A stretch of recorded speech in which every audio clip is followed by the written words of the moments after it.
कायद ये दिलो जान तेरे नाम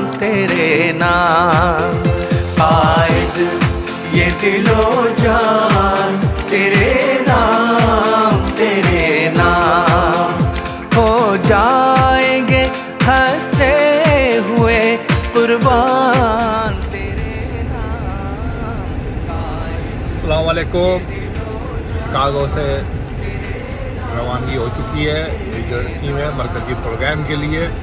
शिकागो चैप्टर की तरफ से नुमाइंदगी के लिए जा रहे हैं और तूफ़ानी बर्फ़बारी पड़ रही है। तूफ़ानी बर्फ़बारी के गाड़ी चलाते हुए शिकागो से न्यू जर्सी जा रहे हैं।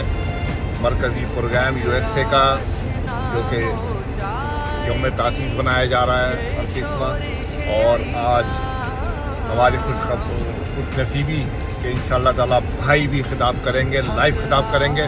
आप तमाम साथियों से गुजारिश है प्लीज़ उसमें भरपूर तरीके से शिरकत करें प्रोग्राम में, और जो नहीं आ सकता वो लाइव सुने शिकागो के फेसबुक पेज पे। और कोशिश की जा रही है कि शिकागो के ऑफिशियल यूट्यूब पे भी भाई का खिताब लाइव हो। तो ये माजिद जिए अल्ताफ भाई, जिए अल्ताफ भाई। ये दिलो जान तेरे नाम